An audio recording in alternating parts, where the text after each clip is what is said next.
Hello all, welcome to episode 56 of Around the Lens. I'm your host David J. Murphy. Our co-host is Zach D. Roberts. Our guests tonight were Dorie Hagler and Gabe Wolf. And I apologize for this intro. We had some technical difficulties with the live stream tonight. This is my first week back doing the show from my home, so I apologize for that. But we're going to jump right into the introduction with Dorie Hagler, and then, of course, the rest of the show as normal. But hopefully any issues will be ironed out by next week's show. Thanks again for listening, and we'll see you next week. Korea community in the Bronx for the last 4 years, and it's still ongoing. Okay, great. And go ahead. I was going to say, you had something going on with Adorama as well, right? Yeah, and so with Adorama, they've been great. I've been doing some seminars with them lately. I mean, since the last year or two, and they helped to sponsor me to go into Rikers Island and teach a workshop to female inmates in Rikers Island. And that could have been fantastic, but there was a little bit too much red tape, and I actually was only able to bring the cameras in once. Wow. After me all the camera equipment. So now, like, Dorie's Prison Workshop 2.0 is going to be much better, and it's going to be at a federal prison in Brooklyn, and I've learned a lot, and it's going to, I mean, I'll let you know about it when it's going. Right now, I'm still working on it. And then, with Adorama, actually, we're just now talking. I'm consulting with them and doing some campaign with them to help them become the first camera store and electronics store that caters to women. That kind of goes out of its way to make workshops and to make shopping at a camera store not so uncomfortable. You mean like a certain other camera store in New York? No, I mean kind of like. I mean, I don't know. I mean, I used to work at the other one, so. Oh, yeah. Go ahead. So you probably know, but I mean, it's not every camera store. It's not every salesperson. But since moving to New York, I found surprisingly that Adorama had this really diverse bunch of people working for them. They were really into this project that I'm doing called Me and Eve, which is, a little bit like Humans of New York, but I've just been documenting women that I meet and asking them one question, and I take a portrait of them, and I'm basically uniting women one story, one woman at a time. And so since I started that, the people at Adorama, they've just been like, they've bent over backwards, basically, to be like, that's a great project. We want to help you. And so I was like, okay, this is, these people are respecting and listening to me. I am going to help them as much as I can. So I go out there all the time saying, like, adore Adorama, they're awesome. And so I actually was just on Pantsuit Nation this weekend, which we could do a whole show about that. That was crazy. It was great. I've never heard of it myself, but it sounds exciting. I'll have to go check that out. Great to have you on. Glad to hear all the things. I think Adorama is doing a lot of interesting stuff in terms of the marketing space with regard to just trying to expand their brand to different sort of shows and whatnot. I mean, they had that, I think, photographer show that we talked about a few weeks ago. Mm-hmm. Yeah, so great to see them, trying different things. And Gabe, you mentioned a little bit about yourself. I've been shooting, I guess, professionally for about, 16, 17 years. We started out, my wife and I both started out this event business together, documenting Western lifestyle, rodeo, and all that encompasses. And I guess I've been a freelance photojournalist, since about 2003, 4. We took a hiatus, on our event business to try this freelance documentary full time, and it's going okay, for the first year. It's not too bad. I've been doing a lot of work around here with the daily paper. I live in Central Texas, close to Killeen, around Fort Hood, and I've actually been working for them pretty constantly for the last 3 years, 3 or 4 years, off and on since about 2008. I care about so many social and human interests that I don't know exactly what to pinpoint yet. I just love it all. I just love a good story. I love telling a great story, it's just, you talk to some people around and there's just one that just, it just gets you. And so you focus and try and tell it as it is. But we put out our first book, I guess, what was it? This past September, I guess, for a company in Amarillo. It's called AtL Companies. It's called Opening Doors of Opportunity and Windows of Hope. They use it as a fundraiser.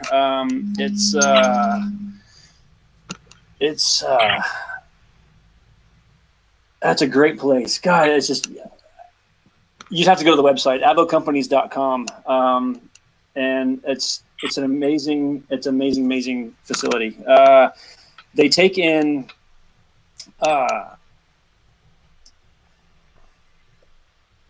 kids, adults, individuals with learning and developmental disabilities, and it's not a facility. It's a home. It's a family environment, and it's amazing. We worked on that for about 3 years and put this out. And I guess December they had it for their fundraiser. And I guess from what I can tell, it's doing well. So me and another buddy here are starting a project dealing with veterans transitioning in and out or out of the military into civilian life. Trying to think of what else we've been doing. It's just, every day is different. So the journalism side of it is very intriguing. It's you never know what you're going to get from day to day. And I think that's what the transitioning out of our event business into this is what is the most fulfilling part, I guess, of what we're doing. So. Yeah. All right. Well, great. Glad to have you on. We got a lot of stuff to talk about tonight, so let's go ahead and just get on with the show. Of course, this is the first episode of the new year, so a lot of what we're going to talk about is kind of looking back at the year that was, 2016, and that's going to go right into our first topic, which is time. I'm going to show this on the screen here. It shows their best photographs of 2016. So as I scroll through these photographs, panelists, just kind of tell me, what do you think of Time's collection of work and just overall the year that was, and kind of what you look forward to in 2017? I haven't looked at. It's interesting. I want to look at all the pictures from Time. I have been looking in the last couple of years, and unfortunately, there's been this pattern. And again, I'm going to sound like the angry feminist. I'm not. And that there's it's always 10% women's. The 10 best photos of the year, there's always one that's taken by a woman. And after many years of that, you start wondering, do they just throw one in because they have to? It would be better if the 10 best photos were all taken by men. Then use those 10 photos rather than have a token one photo. But what I've noticed, this year, though, I'd have to say, some of my favorite photos came out of the election. I thought that there was some really fantastic. I mean, I have two photographers that I'm always amazed by, and one is Landon Nordman, and the other one is Mark Peterson. And the work that they did, just kind of creatively telling the story of this very strange election, I thought was fascinating. And then also all the work that Claire's been doing about childhood brides. Yeah, I see a lot of election and also a lot of war photography in this collection. With the year that included not only an election but also the Olympics, I'm kind of surprised how few real sports photos there are in this. There were a couple I just passed over, but it's mostly, human strife and war. Yeah, which is kind of what 2016 has been. Pretty much, yeah.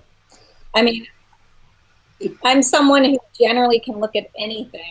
There's been a few knockaway photos that I haven't been able to look at. They're just too upsetting. But even I have started not being able to always look at what's going on in Aleppo, because I feel like if I can't do something about it, like looking at it almost paralyzes my heart for the day. Right. It's a tough situation to be in. Gabe, what are your thoughts on sort of the best of the year, by time or otherwise? I have to agree. I like the election photos, and also the Olympics. I as from a sports background,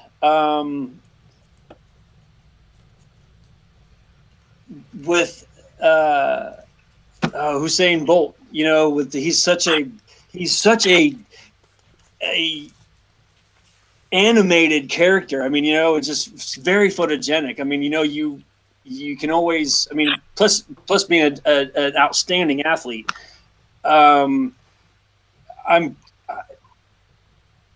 Since I do cover a lot of sports and some news, I'm always drawn to, the character, the what's he going to do next? What's he going to do next? Type kind of thing.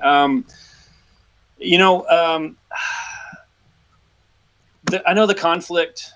We need to see that kind of stuff. The conflict images. I know it. Something needs to be done about. Well, yeah, it's a necessary evil. Yeah, totally. And I'm one of those that's there's always a happy medium between, good, bad, uglies. There's a balance there. We're having kind of the same thing here locally, that when I go out to cover an assignment, I'm always asked the question, why we always have this on the front page? Why this? Why this? I think I think you get in a rut, I guess. But these are very important issues that we need to cover. But every day. I mean, we're getting flooded with them. And we become immune, almost. And sometimes I'm with Dorie. So sometimes I can't look at this stuff because I can't do anything about it. I can't fix it. Right. I can't. Oh, sorry. No, go ahead, Dorie. What? Go ahead. I was going to say, when that picture came out, a long time ago, I wanted to go to Bosnia when that conflict was happening. And I wasn't a conflict photographer, but I wanted to go. I was like, I want to do something, and I couldn't go and I didn't go. But I remember someone asking me, well, what would you do when you got there? And I thought, God, the reason I would want to go is because I would want to take that Nick Ute photo. Like, I would want to take the photo of the napalm girl, or a photo that would stop the nonsense. And I thought the nonsense would stop because that picture of the boy on the shore who drowned, I thought that was going to be it. I really did. And it wasn't. And now I'm like, well, that photo didn't do it, and all the photos that are coming out, it's unconscionable, really. But you sit here going like, well, what do I do? Yeah, and I don't know. It's like, what do you ask yourself, what are these people thinking? I mean, it's like, you're seeing these people, and it's like, where's humanity? That's what. I'm sorry, go ahead. It was just, I was going to add, it's like when we had Eros Hoagland on, last year, well, actually in 2015, but we recently brought up his interview that he talked about this particular situation on our year in review special edition episode that we released a few days ago. And he talks just about this sort of conflict that occurs where it's like, we're out there, we think we're doing something that's making a difference with our photojournalism work, but in the end, is it really making a difference? And that was his sort of thesis in that, do something that makes a difference, like be a dentist or, something you can make some difference in someone's lives. school, I was going to be a nurse. I was going to give up the camera because of that same question. I went back to school at night and started taking classes because I thought, oh, if I see somebody who's in trouble, or if I go to a hurricane, am I going to want to take a picture of them or should I save them? It's hard. Yeah. But I do think photojournalism makes a difference. I would never say that. I think one of the problems, especially this year, when we have so many enormous conflicts, so many enormous issues, whether that be the photo that I took of the polar bear on the iceberg didn't solve global warming. Well, no, it's not going to. Or that photo of the boy, even Aleppo, because it's not like. I don't think Aleppo or Syria is even like Bosnia was anymore, where there was this really clear, defined line, at least that was fed to most of the Western media, fed through whatever, I'm not taking side, whatever, not even going into the conspiracy land, like so much with Syria has, at least now. But I think it was simpler. There was less media. Less images coming at you that you were bombarded with. But the one thing we do have to, think about is the photos of like the floods that we've had this year. That changed. That got things moving. Even Chris Christie, even things as stupid as like Chris Christie was called out on why he didn't return to New Jersey while he was campaigning. Just even like random things like that, not even talking about food, like aid going there, I spent most of the last month of the election in North Carolina, and everything was photos and video about the floods that happened there. And then as I was leaving the fire, the fires in California, and, that gets aid done. I think one of the problems is that, we're expecting, the Napalm girl didn't end Vietnam. I think that we have in our historical, thought process that these images kind of helped bring the end to these things. And I don't think that they ever did. And, Eris Hoagland kind of backtracked on his statement because in an interview he said, I don't know what the point of photojournalism anymore because he's moving on to kind of doing more documentary work and more film work. But he ended up backtracking on that. He's like, you know what, on the smaller issues, it does make a difference, and on a personal level, people know about it and care about it as opposed to just, hearing how many people read past the top headline on a news story. They see that photo though, and they know what's going on based on that photo. So like I've heard a lot of people, or especially this year, has been really disheartening for photojournalism. Not only have we lost so many people, but also, just the photojournalism economy has shockingly crashed in a year that should be better than any other year with everything that's going on. You know how the world of photojournalism is. If bad things are happening, usually it's really good for us. You know what I mean? And that's the bottom line. And it comes down to we have made it. Our photos do make a huge difference. I mean, even like just on the 4,000 people that I have within my own social media, I don't know if it's changed opinions or whether it's pushed people that were already going in that direction, photos that I've taken along with the captions and the stories that I've written along with it. So, I mean, I know on a personal level that, photos, we still really make a difference. And I think photojournalism matters more than ever. It's just that we have to, fight the crowd of, of the 1,000 images that come out at any given time, Well, let me ask you this. You mentioned all the images, Zach. Was there any particular image that struck out from you from the last year? 2016, any image or images that you want to give a shout out to that were? I mean, there's, so many, again, I have a good shout out to Stephanie Keith's images from Standing Rock. She got basically that one photo. It's always because if you look at her, the thing that I always hate is you never get to really see the wide edit. And obviously I'm friends with her on Facebook, and so she's posted a lot more photos. And her wide edit's amazing. But that one freaking image, which is a fantastic image of them protesters getting sprayed by water, has hit every single, I think almost every single best of, at least general best of the year. This is just what Time Magazine published. But I mean, the other one is, and it's a little bit of a, I don't know whether it should be considered citizen journalism or not, is again that the boy in the back of the ambulance in Aleppo, and with the dust covered in the blood, along with that video clip too. I mean, the fact that we had both still and video covering that story, and obviously it was the Aleppo organization. So media organization, so whether or not to call it journalism or citizen journalism or whatever is a question. But to me, that image is that image is up there with Napalm, up there with Napalm Girl, and which God I hate. Can we have another Nick out this photo? Can we not say Nate? I hate so many people say Nate.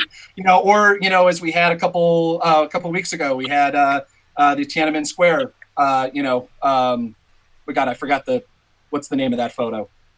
Tank Man? The guy who Tank Man. Yes. Again, I hate these 2-word images. I hope that I make one of those one day, but I hope it's not something like that. So someday, if you really try Tank hard. Tank Man. Tear gas girl. You sound like superheroes. Riot person.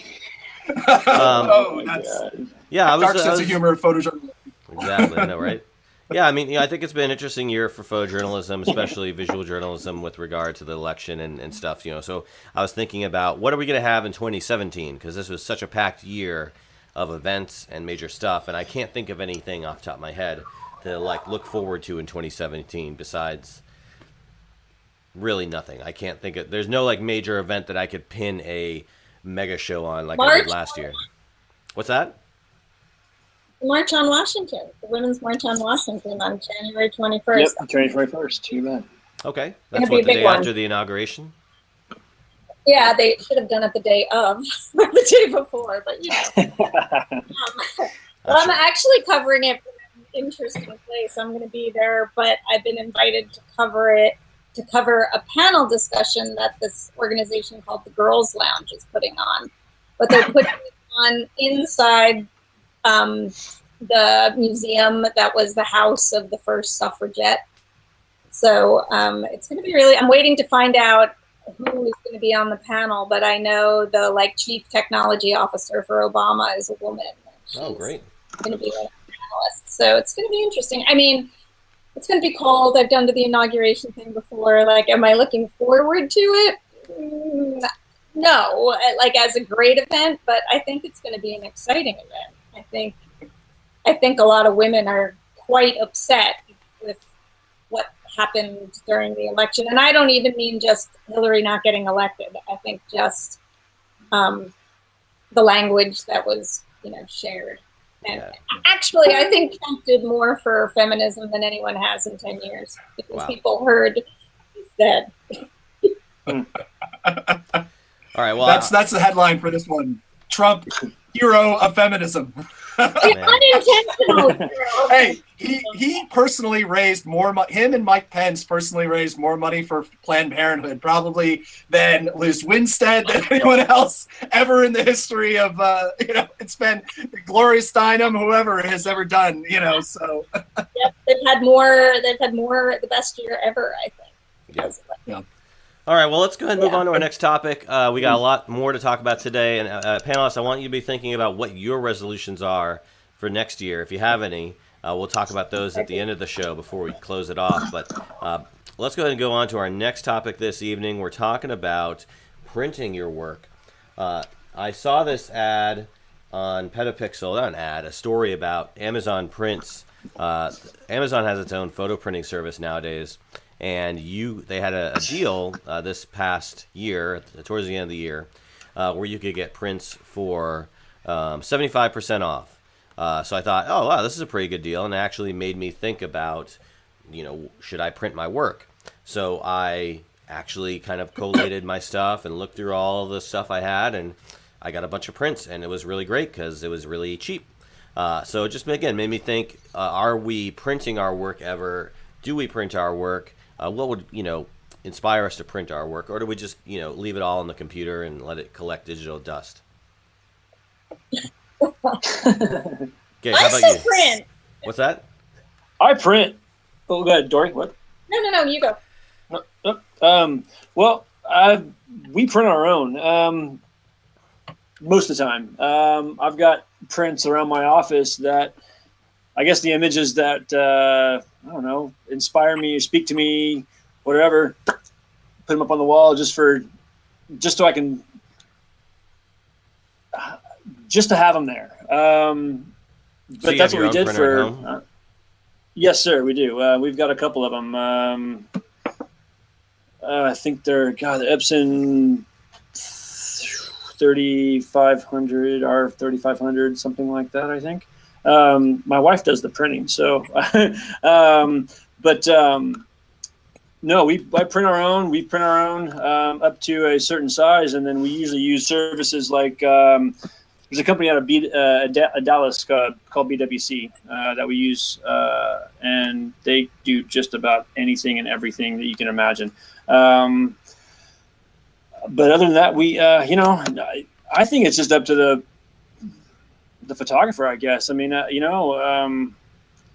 love holding a print. I love holding, newspaper and magazines, and I love having things in my hand that I can touch and feel and smell and all that. Yeah, there you go. Yeah, exactly. I can pull one off my wall right here, and I will. This is probably one of my favorites. I love this picture. Oh, nice. A friend of ours, he's got hunting dogs down in South Texas, and he hunts big cats, and he asked me to come down and did it, and I love it. So, I'm an animal lover. So boom, there it is. So, I don't know. I love the print. I love having it and hanging it on my wall, and it's art, and I don't think I think everybody should print. If that's what's it's something you can hand out to family members, or go to even if you're not covering an event, you're just there as a spectator or whatever. Hey, let's print some 4x6s. Boom, boom. The thing about Amazon, I wonder if well, let me go back. I have actually had to go, and actually when my grandmother passed away,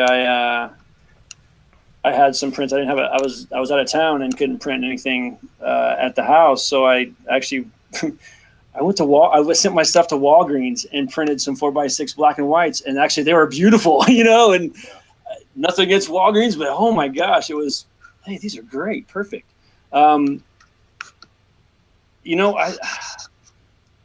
I haven't researched the Amazon thing much. I'm wondering if there's anything in the fine print to the Amazon deal. What that says they own your photo or something? Well, kind of, sort of, yeah, something like that. You never know. I don't know. That's the one thing that I'm curious about these. It's likely they're trying to start pushing their cloud services a lot more because that's actually what makes them a ton of money. So that's probably why, because they're going to be competing with Google's cloud services, and Google doesn't have its own printing services, but it has that connection through, I forget who does it. That's very likely why they're really pushing that services on that end. One of the best places you can get prints done are Costco. They do enormous prints, and you gotta call them up and ask them what machine they have, because certain Costco, they buy the best machine one of the best machines you can get usually, and their prints are, if you're a member, obviously, are insanely stupid cheap. Like an 8x10 is like 49 cents or something like that, like a high quality one. Like obviously it's part of your membership or whatever, but yeah, little known fact. I mean, but on the other hand, Adorama. Yeah. I think this is probably Adorama. It's gorgeous. Came out amazing, and I think that was like $3 or something, maybe. I don't know how much the 11x14s were, but yeah, they're crazy cheap too. And the great thing is they send flat, which is what I love about them, which is why I almost always use them. I have a service through Zenfolio now that it's just a lot easier to click and buy. But Adorama sends flat, which is something that you almost always got to find out first, because if you ever gotten a curled print or a movie poster from somewhere, it's like maddening. When you say send So what do flat, you- what do you what do mean you think- exactly? So it comes like this. It comes in a box, in a flat box, as opposed to a roll. Okay. As opposed to in a like a poster roll, which, you know, if you're trying to frame. So I just have, I don't know if you can see, like here, I just have my prints literally gaffered, you know, up on the wall, because I like to change them out every once in a while, depending on what, you know, anything I've shot new. Then I have like a portfolio, like a big art portfolio that I just kind of throw things in. And then if I forgot somebody's Christmas present, I buy a frame at Target. One time for a Christmas present, it was like, I think the day of or the day before.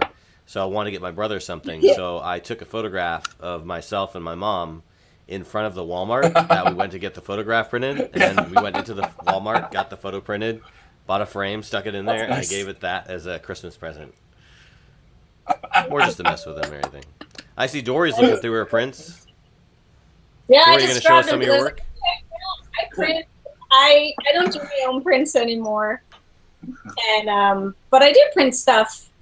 I mean, yeah, a lot of stuff collects digital dust, but when I go to like a portfolio review, I bring prints, and then, you know, sometimes I'll have something on an iPad also to follow up with. But I bring prints, and I think editors like to look at prints, and I love having prints on the wall. I mean, I have some of my own stuff. I have, I mean, a project I did for a very long time, again, a long form project I did in New Mexico. I started on film, so I finished it on film.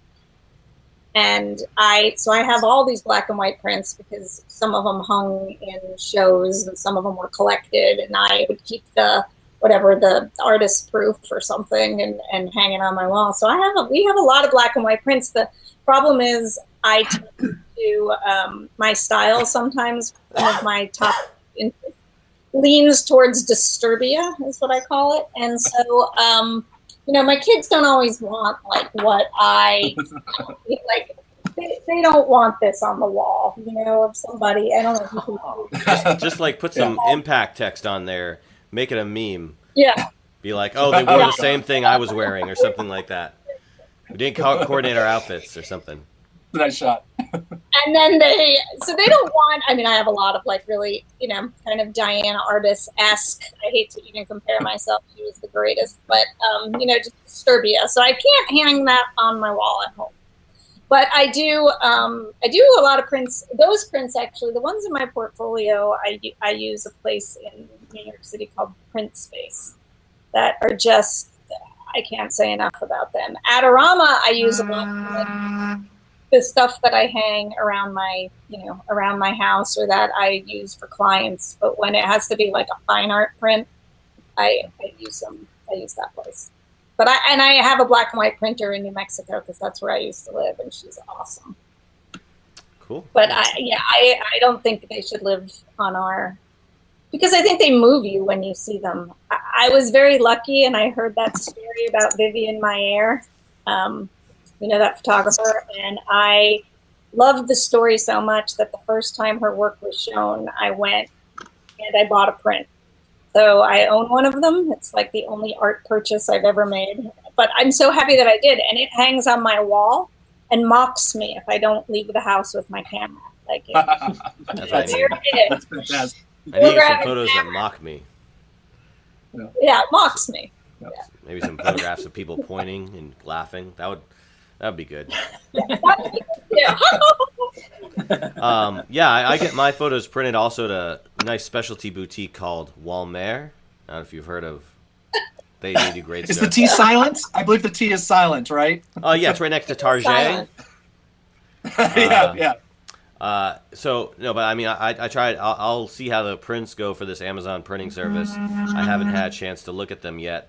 But of course, once I do, I'll give you all the full scoop on my thoughts on it. But I thought it was a great deal. The deal's over now, so if you were thinking of taking advantage of it, still though, they offer great prices for their prints. It's like 9 cents for a 4x6, 58 cents for a 5x7, $1 something for a 8x10.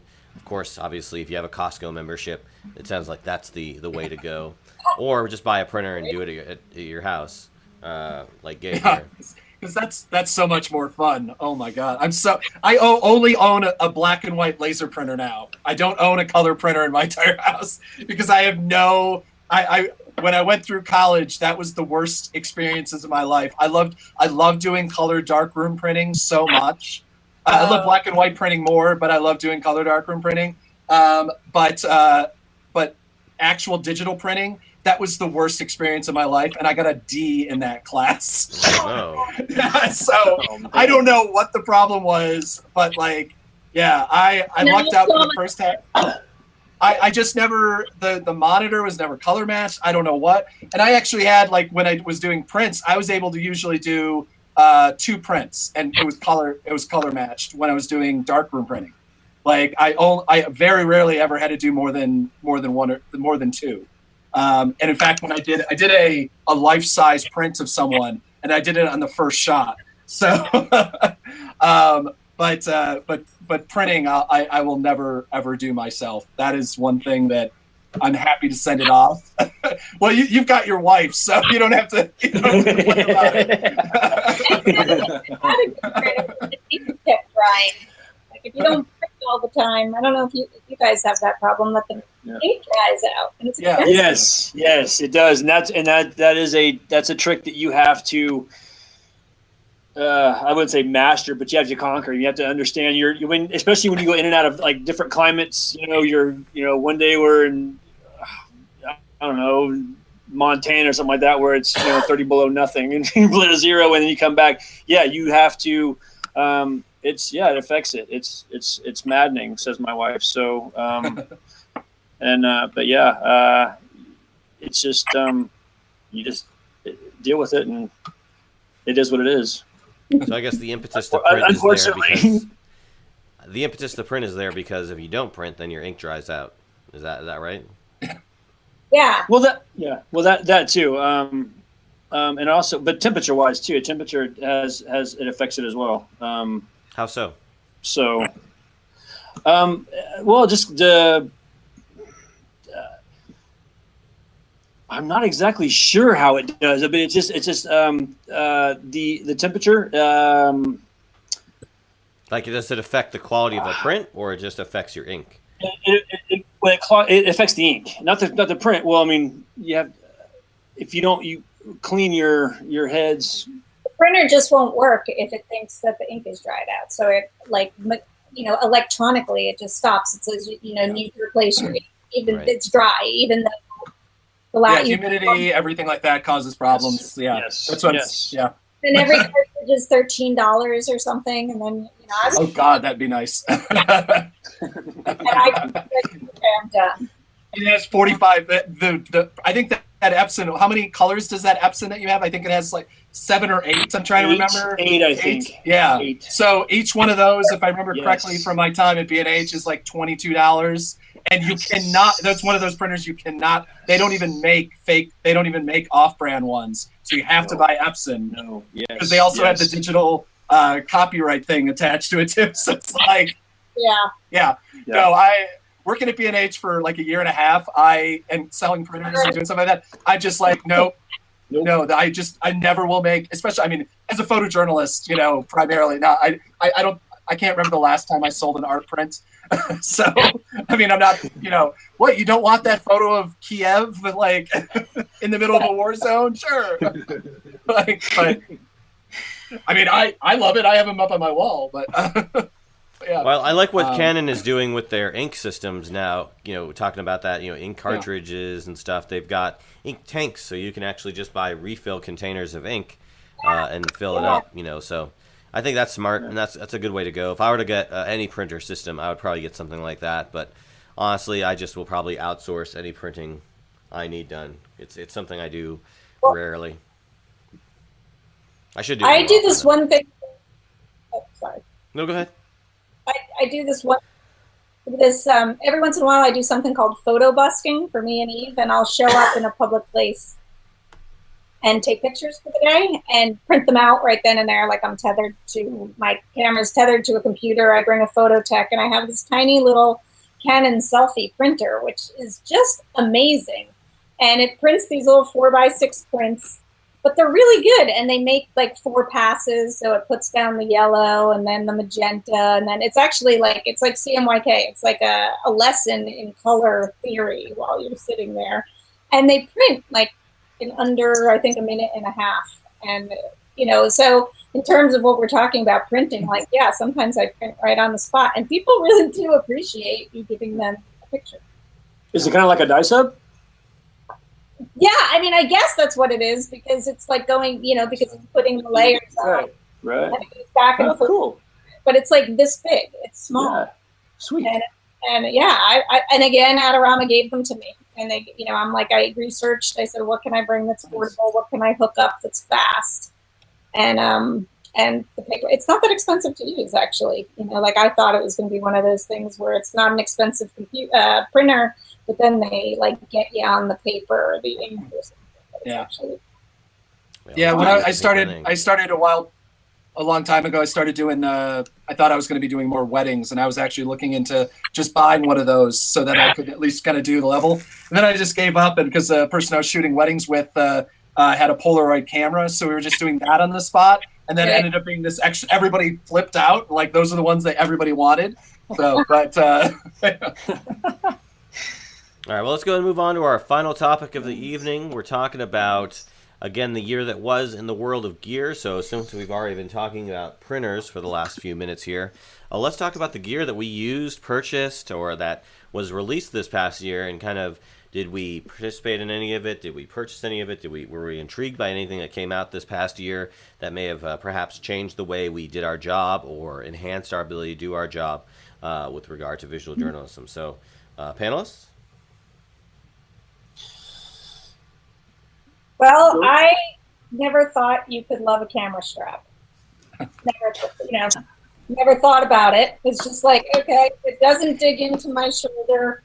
That's good, you know. But for 20 years, I was just used to like having pain at the end of the day. I was at Photo Expo in New York, and I went into a booth, and it was the Black Rapid booth. Yeah.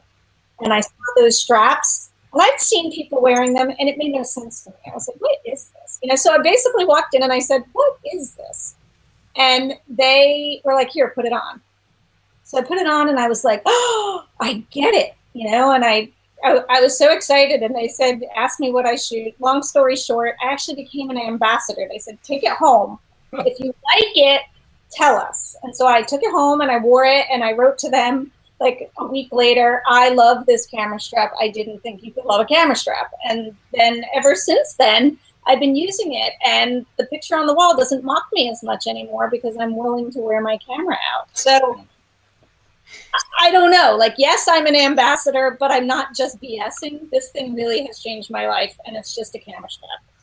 No, they are absolutely amazing. I was working on the in the bag section of B&H when that strap came out, and they actually were awesome. They gave a strap to basically every person in the professional DSLR section of B&H, which is like 40 people. So and when they first came out, and they sold like crazy. I told them, because they were gonna like pin them to the wall like every other one, and I'm like, no, you got to put a mannequin. And so that people can actually see how it lays. Yeah. And that's how they did the whole display at the front. And I sold so many of those because all you had to do was put them on somebody. I don't know if you've seen them. Basically, they're like they go across you. It holds on a little dongle, and you can literally, like, it's a quick draw. You can just pull the camera from your side and quick draw it right up. Yeah. And they make double bandolier strap ones too. Like that you clip it under your arm, so you're not always having to do this and keeping your That was a later edition beyond the first edition. They didn't have that at first because that was a big problem. But it's if you haven't ever tried one, definitely try it out. They're definitely pricier than most camera straps, but they're definitely worth it. Who is the manufacturer? And there's a lot of Black Rapid strap. Yep. Yeah. It's funny. Josh Hayner, shooters for New York Times. he had one in I think it was as a prototype. I think that they had given him. He had it in Vegas a couple of years ago. We were shooting the NFR out there. He was doing a documentary on the Wright brothers, and I was like, Josh, let me. How does this? Because I was you look at him going, yeah, I don't think so, and you're like, how's it feel? And he's like, put your arms down, put your arms out, and he took it off, put it on. Oh yeah, man, this is all right, and so yeah, I don't have one yet, but because I just haven't gone that way yet, but they are the most comfortable straps to wear. It's amazing, and you can just drop it, and you can just drop your camera. I mean, you don't have to worry about anything, and just drop it. I had the way before, because I couldn't afford. I got the the one strap for free. And I had a second Nikon, just a simple Nikon strap kind of hanging there. And it was amazing the first time I was doing a two camera shoot to be able to go like this, let go, grab the other camera and shoot again. And like, I just remember somebody next to me was just like, the fuck just happened? Sorry. It was like, like that's the biggest fear of everybody, is that the strap hangs off your shoulder. How many times we've probably all done that or almost did it or whatever, but that strap just saves the day. So yeah, it makes me actually, I'm a one camera shooter.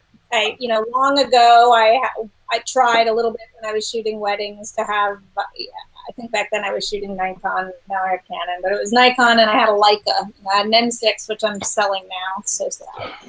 But I know. It's so sad. What was I going to do? So I have this M6, but I couldn't get the hand of the two camera thing. It may be because, you can tell I'm sort of small, but I'm like, these are my hands. Like I have little bitty baby hands and I'm 5 feet tall, and having two cameras and two lenses, it was too painful. And I'm very kinetic, I guess is the word I'd use, and scrappy. And so I like to climb things. And when you have two cameras on, it's harder to climb and run and, get around. Or I tend to slide onto the floor to take a picture sometimes. And it's harder to do when you've got two on you. So I've just stuck with the one camera thing. But yeah, maybe I'll try one of those two camera thingies with the harness. So I don't know if I've ever used black rapid straps myself, but from what I hear you all saying and the way you are sort of speaking so highly of this camera strap, I'm getting the impression that once you go black rapid, you don't go back. Is that right? Okay. Yeah, shockingly, that's not their tagline. Oh, oh, they're missing. I'll give them that for free. They can use that. At B&H, it didn't say that on the end cap. Weirdly, it was kind of weird. I don't know. Oh man, what a missed opportunity there. Wow. Some of the camera equipment that I thought of this past year that was sort of useful for me. I got the Mavic drone. That was pretty neat. I got a 360 camera. That was also kind of more of a disappointment. The Mavic was awesome though. What else? I got a new lens. What do you shoot with it? With the drone? Nothing really. I photographed. I was videotaping I was doing some test footage, just flying around Houston when I was visiting my wife's family for the holidays. It was pretty neat, just flying over. I was just getting used to it, so I was just shooting like cityscapes. I did try a couple, more interesting shots where I was doing a rotation around a water tower, and then I got a little brave and flew it under a few bridges in some of the water ditches that they have there, some of the ravines, I guess. But again, I'm just learning it. What's that? They're cool. They are. I said I was doing a shoot where I was doing stills on a TV production, and so the cameraman was using a drone, and I was actually photographing him using the drone, and it was really cool. And I thought, I got to try one of these, but I haven't yet. I had a few of my friends down there, and I let them try it, and all of them we were wowed by it. Some of them saying that they now have to get them. Was there any other technology that affected any of you all like that? Not so much drones. I did. I purchased a Fuji X100T to just because sometimes you don't like the big DSLRs and just to walk just to walk around with, and do some street imaging, street photography, whatever. I love it. I love the thing. Love it. So the only thing I grab, I mean, when I'm going out doing errands, that's what I grab. It's amazing. I've actually even shot some assignments with it, which is people kind of look at me like, "Oh, what?" But seriously, well, no, that's not the only thing I showed up with. It's in addition to the DSLRs. I mean, but no, it's I love it. It's a great piece of equipment. Yeah, I mean, Micro Four Thirds cameras have come a long way, especially recently, and the ones coming out. I mean, like my main go-to camera right now is a Micro Four Third, the GH4. So I've heard great things about them. Yeah, I've got. No, go ahead. I was gonna say I have the Sony, the A series, and that camera is just badass. It is. Yeah. And the film does great, and that's the cameras. I brought 6 of those. I fit 6 camera bodies and like 10 lenses into a think tank rolling thing, and that's what I brought into Rikers. Oh wow! Because I never had to. Yeah, there's a great photo of it. I took a picture of all the gear that I fit into this little thing, because I had to think about what camera won't be used as a weapon. Like I couldn't put the straps on them. And I really had to think, like, if anything goes wrong in here, how, like, when I'm walking home alone at night and I have my Mark III on me, I'm like, it's a weapon. I'm just going to, like, smack somebody if they mess with me. Oh, yeah, you attach a 7200 on there, you can bludgeon someone to death with that. But the Sonys, I think it's probably a lot like your Fuji. Yeah. No, it's about the same size, yeah. Yeah, it's fun. It's fun. I mean, people have out on assignment. Hey, what is it? Is that a Leica? No, no, but not even. But but it's just is that film camera? Is that what is that?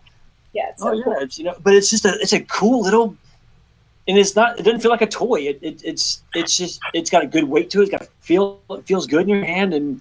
Great image, great resolution. Oh, it's awesome. I love it. Love the thing. Love it. I shoot with D3S, D3, sometimes D4, D4S. So it's a nice change of pace, to have, the little guy with me. So yeah, it's awesome. So you said it was the X Pro 1? No. It's a X100T. X100T. Yeah. Before I purchased it, I looked at the X Pro 2. But what I liked about the X100T is that it had silent mode. And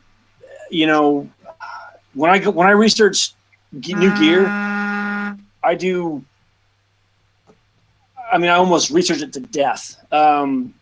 So before I spend the cash to purchase it, so X Pro 2 may be the next purchase for me, but I'm pretty happy with the X100T right now. So we'll see what happens. Okay, great. How about you, Zach? Any major besides your Lomo Lomo instant camera that you did an unboxing for the show on, and anything coming out or anything that came out this past year that struck you? The other item was what I also picked up, which is for my video purposes. It's a JVC 4K camera. It's got its issues, but it's $1,300, and has an XLR dual XLR mount. The awesome thing about this is what I love, is that this comes off.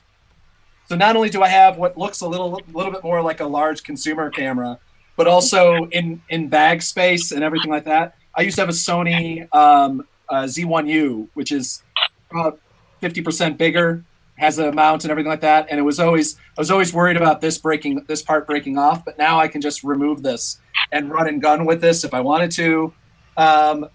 It's pretty good in low light. I mean, it's $1,300, and I have absolutely no complaints about it. It just takes dual, memory cards, so use the same memory cards that I have in my DSLRs.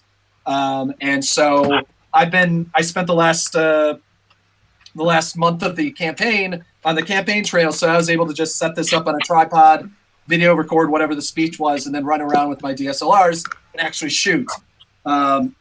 So I'm super happy with the footage on that. A lot of people have been kind of crapping on it because whatever, compared to other 4K cameras. But I also go, compared to other 4K cameras, it's $1,300. And it comes with a shotgun mic. So it's like at $1,300, it comes with a shotgun mic for free, which is a decent shotgun mic. The next one up, with an XLR, if you're doing professional work, is like $1,800 to $2,400. So for me, who, I already have, if I want to do something super duper high quality, I'm using my DSLRs for video. The video just looks so much better to me. Even the Nikon D600s look so much better than any video camera can kind of do, unless you're going to go up to the Canon C100, C100 series or 300 or whatever, which is, that would require me to buy Canon, and I just can't do it. Breaking my heart. No, I mean, Zach, excuse me, you're a Panasonic person. Yeah, I guess so. I still have Canon, still in place in my heart. If the 5D Mark IV had been the camera I was hoping it would be, then I would have purchased that. But there was too many issues with it. What are they? I'm curious. What are my issues with the camera? Well, I mean, my big thing is I love video. I shoot a lot more video, or I shoot about 50-50 video and photos, and I just want something that was like a video beast. And yes, it shoots 4K, but it shoots super cropped in 4K. So I can't deal with that. And plus, I was reading some reviews on it, and they were saying that the way it captures data is much more data intensive than, like my Panasonic or even the Sony cameras when they shoot 4K. So from a workflow standpoint, I don't want something that's going to, be using way more data to collect the imagery. So those type of things, kind of kept me away from it. If it had better 4K, I probably would have adopted it. I generally wait. Like, I have the Mark III. If it ain't working, I try not to fix it. I use it, I like it. And I always wait, when they come out with a new camera, because the first model of it always has those kinks, and then they get the feedback and they're like, oh yeah. And then so when the 5D Mark V comes out, it'll be fixed, or the 4.2. If they could just fix the crop sensor thing, I'd probably be on it. Because what made the 5D Mark II so great, and the reason I bought that was because I could shoot full frame 1080p. So I don't know why they couldn't do the same thing with the Mark IV. But I'm not going to spend $3,000+ on a camera when I can get the same basic capability out of the camera I own right now, which is the Panasonic GH4. So my next purchase, which will be this year, my next major purchase in camera bodies will be the GH5 from Panasonic, because it's able to shoot 4K at 60 frames per second. So that'll just be, another capability I can put in my my tool chest, and also 10-bit 4K. So it's a big deal if you care about the quality of 4K video. I don't know if your camera shoots 10-bit 4K or 8-bit 4K, Zach, or even if you know. And if you want to have to buy a whole new computer. Well, I was going to ask you, Zach, how has been your workflow since you shoot 4K? I haven't shot any 4K. Really? Because everything I do, everything I did at least in the last month of the campaign, only had a life for web. So the 1080p on this, combined even with the 1080p or whatever on my DSLRs, is already beyond the capabilities of how most people consume video. Especially considering most people, 60% of people consume video on a device this big.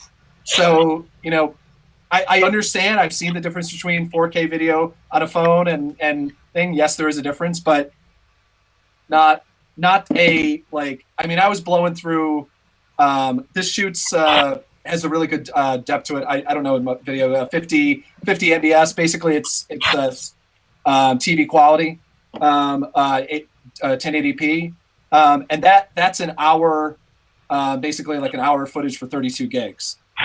So I just finally broke down and bought a 64 gig card because I hate keeping that much information on one card. I own 15 32 gig cards right now because of that reason. From the beginning. Zach, you should get one of these bad boys. I still have like a stack of 4 gig cards, you know. Yeah. Oh my God. What can I do with them? You know, I'm like, I'll make art with them someday. I'll make more. Zach, just get some 256 gigabyte SD cards, micro SD cards. Oh my God. Yeah. Well, that was I'm trying to remember what camera I was looking at. Oh, I was looking at, God, I'm trying to remember what camera I was looking at. It wasn't the Red, but it was one of those that I'm just like, you literally just have to be swapping out memory cards like you couldn't use it for photojournalism. Like half of these 4K cameras early on, they've gotten a lot better now. But like, for me, it's just, I also go, the transfer rate is ridiculous. Like I have to render it down and then upload the video in a hotel room that has like, DSL internet from from 2004. It has the same router that they had in this Holiday Inn when they first opened. And I'm like, that's just not a thing that's going to happen. I mean, 38 megs or whatever I'm shooting on my DSLR now for RAW is bad enough.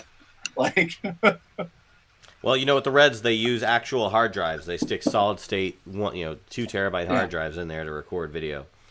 But it's about future proofing, Zach. So you gotta shoot the 4K now, so that when people have the cameras or the TVs, in their households, you're ready to go with your 4K footage. Well, otherwise, I just think about all those 16 millimeter films are just so unwatchable, and you can't possibly even think about watching them anymore on your 4K TV. They should have thought about shooting on IMAX way back in the 50s. I mean, it's like they should have. All right. Any other gear that anybody wants to throw out there that they thought was memorable this past year? All right. Well, that is pretty much. I'm sorry. Did you say something, Dorie? No, I was just going to say, a strap that revolutionized my life. Like, I never saw that. The strap that revolutionized my life. That is now the title of this episode. Thank you, Dorie, for that. That will be it. By the way, the kiss that I was blowing, that was to my daughter who came in and said goodnight. I forgot I said. I think you're blowing a kiss to your strap. That's what you were doing. Yeah, maybe that's what I was. Yeah. All right. Well, let's go ahead and close out the show. Again, this is the first show of the new year. So, Panelists, do you have any New Year's resolutions that you'd like to talk about? Any visual journalism or personal New Year's resolutions? Do you even do that sort of tradition, or is that something that is not worth your time? Yeah, I do. I have, I like to remind myself in the new year, when you get to a certain level and you put your 2,000, your 10,000 hours in, and you know that you're good behind the camera, and then you get to a level, and I think sometimes you can plateau. And I always like to remind myself, like, push it up again. Like, even if you're good here, like, keep going, and give it 100%. So what 100% in 2017 looks like may be different than what it looked like in 2016. And as I mentioned, I didn't mention in my introduction, I'm doing my very first crowdfunding campaign for me and Eve. That's a Kickstarter. And it ends on January 6th. And so part of my new year was to successfully raise the money I need to complete this project. So those were my 2 resolutions. Was one, give it, just give it, just be 100%, give 110%, because I don't know, lazy, I guess, when you get to a certain level with your camera. So. All right. Gabe? I don't know. I guess never stop learning. I guess that's,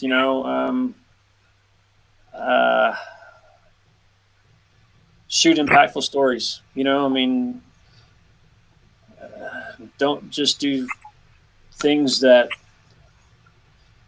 I guess, shoot things that satisfy the soul, I guess, is what I guess I'm always looking for that. But I think in 2017, I think that's more of a goal than has been previously, I guess. So yeah, just keep on keeping on.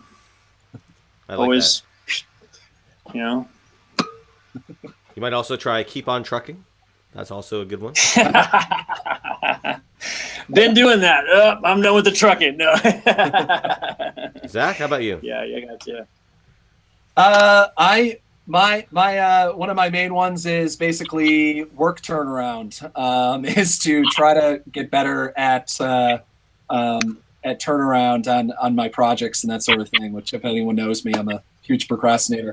Another thing you could turn around is on that review of that one lens you got last year. What, the one that's in a box right over there that I haven't sent back yet? The other one is which is, I think, what should be everyone's backup. Is that if anyone, I can't really, I don't think I can move the camera well enough to show the pile of hard drives I have right now, because I'm going through and kind of collecting all of my work from this year and making sure that everything's in one spot and backed up. And then the high quality edited copies are up on my website, like the big wide edits, because I lost a hard drive this year with a lot of work. Luckily, I was able to piece almost all of it together, because I have this weird system of portable hard drives that I use on the road that I just end up putting in a box, basically. So, but I'm sure that I lost a ton of hours of my life because I didn't back up, so. Yes, backups are extremely important. I've got my systems right now, and actually that goes to my sort of resolutions, is better archiving of my work. I never really used Lightroom before this year. I've always used sort of a workflow that included Bridge and Photoshop, and that was it. So I started to use Lightroom more and more, and I've really started to fall in love with this whole catalog system in terms of just being a way to quickly look at thousands and thousands of images. I've got more than 500,000 images from my entire career, and I can look at all of them as easily as anything on Lightroom, although, of course, it's extremely slow system to get up and running. But once it is up and running and once everything's imported, it works out really well. So I'm spending, I'm focusing, redoubling my effort to focus on archiving my stuff better as I shoot it this year. And then, of course, making sure it all gets up to the cloud. I'm using the Amazon cloud right now to store my stuff because they allow unlimited data. So we'll see how that goes. Backing the stuff up, and then for personal stuff, I'm going to try to do my photo a day series again this year. I try and do it every year. I've been trying to do it for the last 3 years, and every year I get hung up and get busy, and I forget a few days, and then now the whole year is down the toilet. Although I did shoot almost every day this year on something, whether it's my phone or my camera. I did shoot almost every day, but not every day dedicated. So again, I'm redoubling my effort towards that. I'm going to actually try and shoot less this year. I know a lot of people will say like they want to shoot more, but I want to shoot less stuff. I want to make it betterer, most bestest. I want to make stuff that's more better. So I want to shoot stuff with more purpose. I think I shot, most of my stuff I shot was just sort of whatever, and I didn't really get into it. I want to shoot stuff that I'm going to be more into and more engaged with. So that's sort of on the purpose. Yeah, exactly. Create stuff that I can print and put on my wall. I've got some wall space over here. If you see that, I can fill in with something. Maybe, I don't know. And I'll probably shoot more drone footage this year. I like the drone. It was really fun to play with. Awesome. I highly recommend just getting one at least to play with it. It's just once you try it out for the first time, it's really tough not to get addicted to drone work. For a show level, in terms of what I'd like to do this year for the show, I'll be, of course, we've got a great month of panelists on. All the panelists this month, with the exception of one, is people I found on Instagram. So if you are interested in the show, by all means, follow us on Instagram. It's a source I use to find great panelists for this show. So again, that's going on every week this month, and we got a great batch of shows all throughout the year. And I will be working to put up new content on our website every day this year, so something new every day for the whole year. That's my plan. And then beyond that, just growing the show. We got a bunch of new different types of shows and various show ideas that we're working on pushing out this year. So stay tuned to this channel, and you'll hopefully see that stuff develop and become part of the overall Around the Lens network, as I like to call it, the visual discussion network. So we're trying to expand from just being a show to an actual sort of platform. But that's my goals for the show this year and for myself. Panelists, I want to thank you all on for being a part of the show. Thank you for sharing your time and your input with us. If there's nothing else, anything else you guys want to add? Closing comments? I guess if you feel like making a pledge to my Kickstarter campaign, that's my last word. Definitely. We'll put all the links that we mentioned during the show into our show notes, so make sure to go ahead and check that out if on your podcatcher of choice or on our website. So again, I want to thank our panelists, Dorie Hagler, Gabe Wolf, so much for being on the show. What's that? Thank you, guys. No problem. Thanks for having me. Glad to have you on. Thank you very much.